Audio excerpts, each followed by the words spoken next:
अस्सलाम वालेकुम दोस्तों, पाकिस्तान की तारीख में पहली बार ऐसा हो रहा है कि कारपोरेट फार्मिंग के लिए आबाद ज़मीनों से पानी चोरी करके बंजर ज़मीनों को आबाद किया जाए। नए कैनाल्स बनाकर पानी की कुदरती लहरों का रुख मोड़कर बंजर ज़मीनों की तरफ लाया जाए। 3300 किबिल मसीह कदीम दरियाए सिंध का रुख तब्दील किया जाए और लाखों किसानों को उनकी ज़मीनों से महरूम करके दरबदर किया जाए।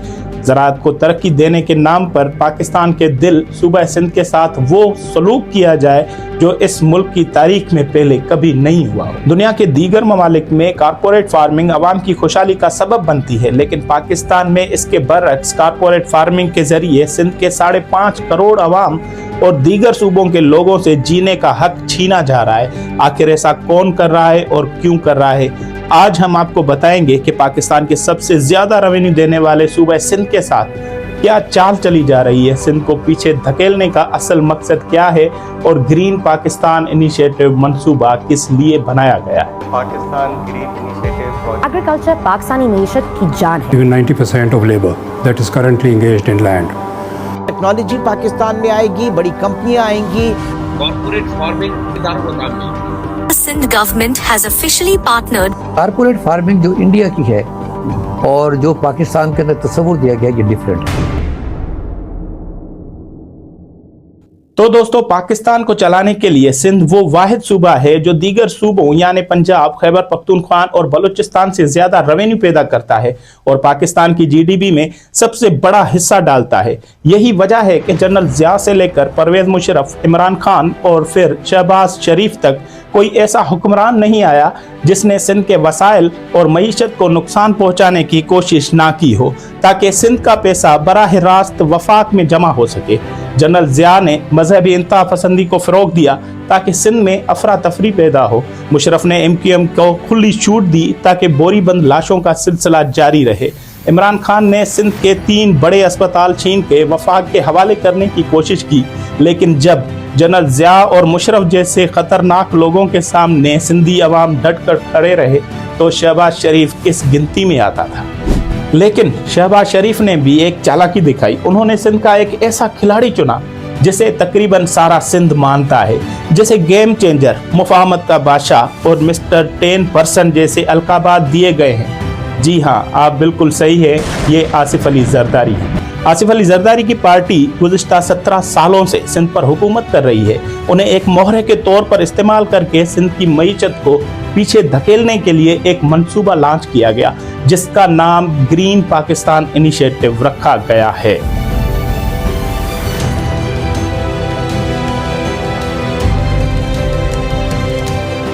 ग्रीन पाकिस्तान इनिशिएटिव मंसूबे का आगाज तो उसी वक्त हो गया था जब साबिक वजीर आजम इमरान खान को अदम एतमाद के जरिए हुकूमत से हटाया गया। उसके बाद PDM हुकूमत ने 2023 में इस मंसूबे का बाकायदा आगाज किया।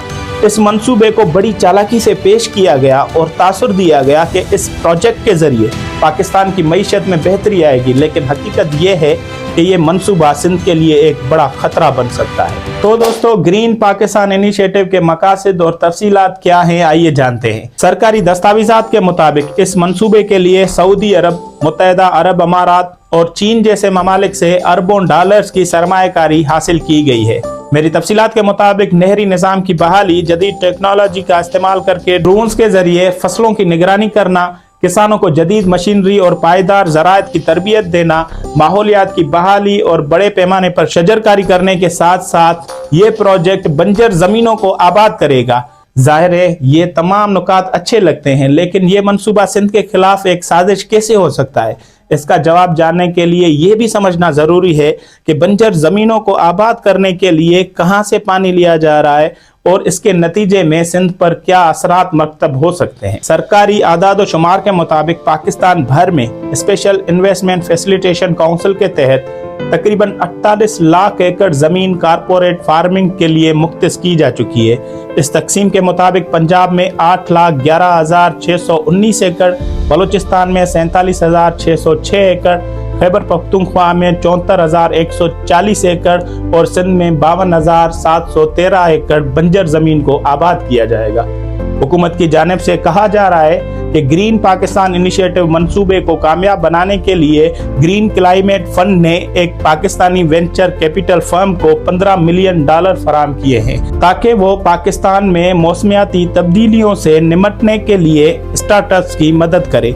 इसके अलावा सरमायाकारों ने मजीद $10 मिलियन जमा करने का हदफ रखा है, जिससे मजमूई फंड का हदफ $40 मिलियन तक पहुंचने का इम्कान है। रिचार्ज पाकिस्तान प्रोजेक्ट के तहत कोका कोला फाउंडेशन ने भी ग्रीन क्लाइमेट फंड और यूएसएड के साथ मिलकर $77.8 मिलियन की सरमायाकारी की है ताकि मौसमियाती तब्दीलियों से मुतासिर कम्युनिटीज की मदद की जा सके। ये मंसूबा बरतानवी बैनुल अक़वामी सरमायाकारी के साथ दीगर अहम शराकतदारों को भी शामिल करेगा। अब सवाल ये पैदा होता है कि अगर अंदरूनी और बैरूनी कंपनियां इस मंसूबे में सरमायाकारी के बाद जमीन पर कब्जा कर लें तो क्या होगा। ये मंसूबा वफाकी हुकूमत और पाक फौज की निगरानी में चल रहा है, इसलिए जमीन को कब्जे से बचाने, अमल दरामद कराने और निगरानी के लिए एक प्राइवेट लिमिटेड कंपनी कायम कर दी गई है, जिसके 90% से ज्यादा शेयर्स फौज के पास होंगे। ये कंपनी जमीन की लीज का अमल संभालेगी और सरमायाकारों को कारपोरेट फार्मिंग के लिए जमीन फराहम करेगी। मजीद ये कि इस मंसूबे में सरमायाकारी के लिए सख्त शराइत आयद किए गए हैं। किसी भी सरमायाकार को कम से कम 1000 एकड़ जमीन लेने के लिए $10 million performance guarantee joint venture के तहत जमा करानी होगी। तो दोस्तों, सिंध को कैसे नुकसान होगा और क्यों होगा, इसलिए ये बात समझना लाजमी है कि 48 लाख एकड़ बंजर जमीन को आबाद करना एक छोटा नहीं बल्कि बड़ा चैलेंज है।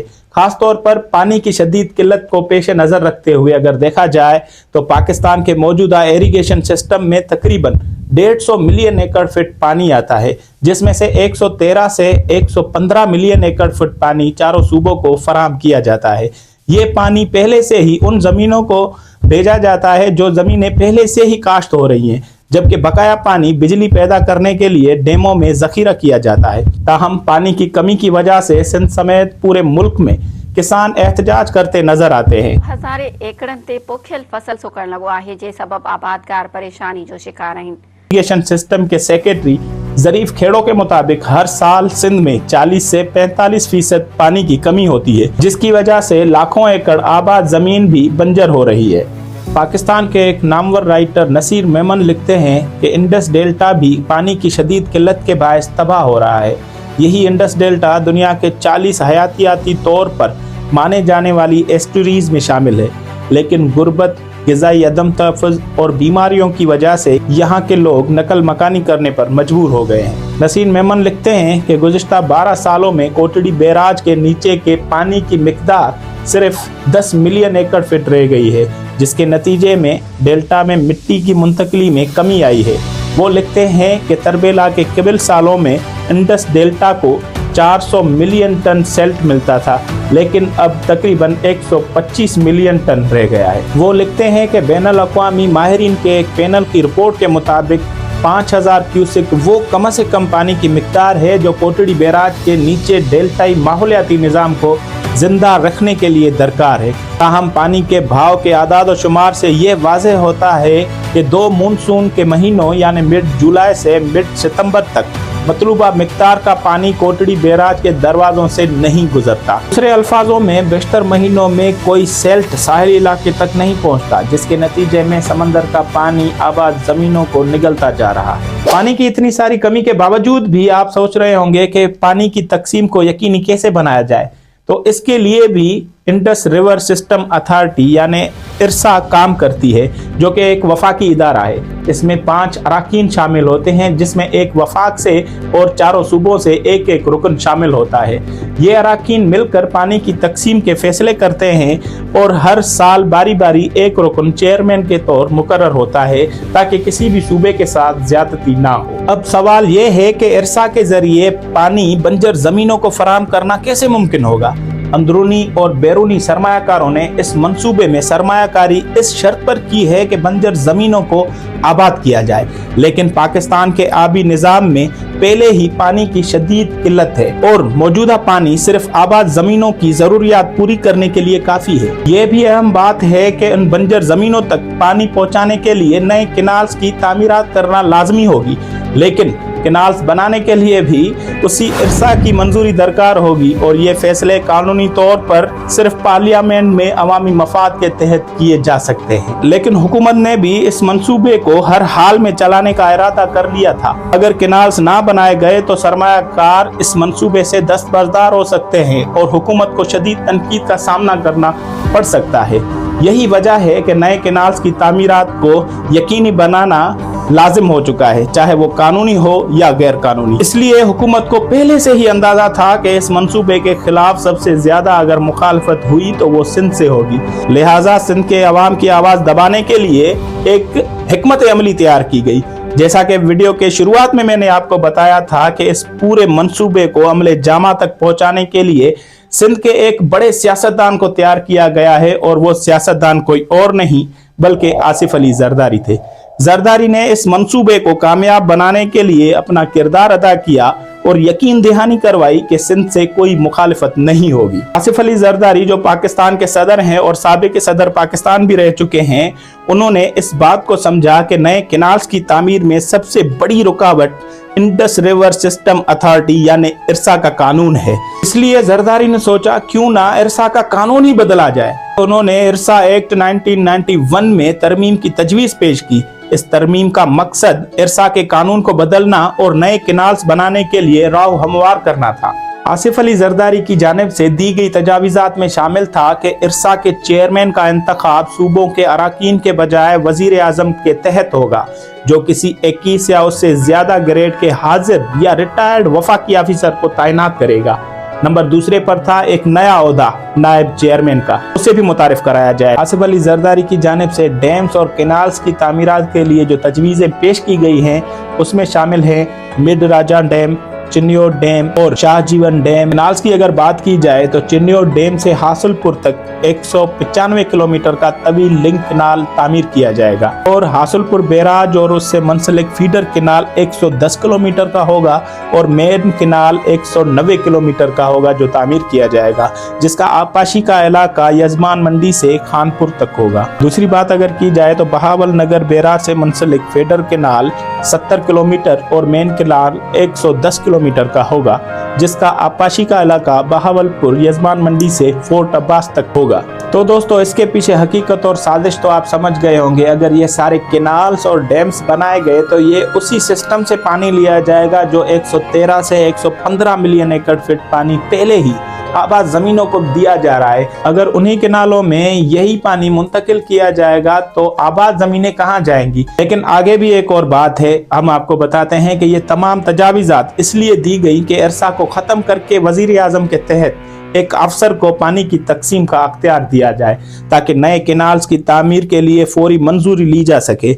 लेकिन यहाँ एक बड़ी पेचीदगी भी थी। पाकिस्तान के आइन के मुताबिक सदर को ऐसे कोई अख्तियार हासिल ही नहीं कि वो यकतरफा तौर पर कानून में तरामीमें कर सके। ये तमाम अख्तियारात 18वीं तरमीम के बाद पार्लियामेंट को मुंतकिल हो चुके हैं। और दिलचस्प बात यह है कि 18वीं तरमीम खुद आसिफ अली जरदारी के दौरे सदारत में मंजूर हुई थी। जब आसिफ अली जरदारी ने अपनी तजवीज़ें पार्लियामेंट को भेजी, जहां पर यह मामला फौरी तौर पर बेनकाब हो चुका था, सिंध असेंबली ने भी सबसे पहले नए कैनाल्स की तजवीज़ के खिलाफ करारदाद पास की थी, जिसके बाद बलूचिस्तान भी मुखालफत में सामने आ गया था। सिंध की कौम परस्त जमातों ने भी भरपूर एहतजाज करना शुरू कर दिया। जब यह बिल वफाकी असेंबली में पेश हुआ तो जरदारी के अपने ही बेटे बिलावल भुट्टो जरदारी ने इस तजवीज़ को रद्द कर दिया। बिलावल ने वाज़ेह तौर पर कहा कि नए कैनाल्स हमारी लाशों पर बन सकते हैं। उसी दौरान भुट्टो खानदान के आखिरी चिराग जूनियर जुल्फकार अली भुट्टो भी मैदान में आ गए। हालात की संगीनी ऐसी थी कि एक तरफ सिंध में एहतजाज का तूफान और दूसरी तरफ शहबाज हुकूमत को 5 सालों में 30 से 50 बिलियन डॉलर की सरमायाकारी का हदफ पूरा करना था। लेकिन ग्रीन पाकिस्तान इनिशिएटिव मंसूबा जबरदस्ती लागू करने की कोशिश की गई तो सिंध के लोग ऐसी बगावत करेंगे जिसका अंदाजा लगाना मुश्किल है। दोस्तों आपको ये कहानी मुकम्मल लग रही होगी, लेकिन हकीकत ये है कि कहानी यहाँ खत्म नहीं हुई। शहबाज शरीफ ने जरदारी से मदद की उम्मीद रखी थी और जरदारी ने बज़ाहिर मदद भी की, लेकिन सवाल ये है कि सिंध असेंबली जिसने सबसे पहले नए कैनाल्स के खिलाफ करारदाद मंजूर की, किसकी हुकूमत में है? ये वही पीपल्स पार्टी है जिसका शरीक चेयरमैन आसिफ अली जरदारी है। शहबाज शरीफ जिस खुश फहमी में थे कि जरदारी उनके साथ है, वो धोखा खा चुके हैं, क्योंकि पीपल्स पार्टी ने कभी ये वादा नहीं किया था कि पूरी पार्टी उनका साथ देगी। जरदारी ने मदद का वादा किया था, पार्टी ने नहीं। कहानी का आखिरी मोड़ ये है कि ये कहानी कैनाल्स और कारपोरेट फार्मिंग की थी, जिसमें शहबाज शरीफ सबसे बड़ा धोखा खा चुके हैं। अब ना ये मंसूबा कामयाब हो सकेगा और ना हुकूमत अपनी पोजीशन संभाल पाएगी, क्योंकि इस कहानी में एक और किरदार भी है जो आजकल जेल में कैदी नंबर 804 की वर्दी पहनकर इंतजार कर रहा है। इस कैदी का किरदार और कहानी हम आपको अगली वीडियो में बताएंगे।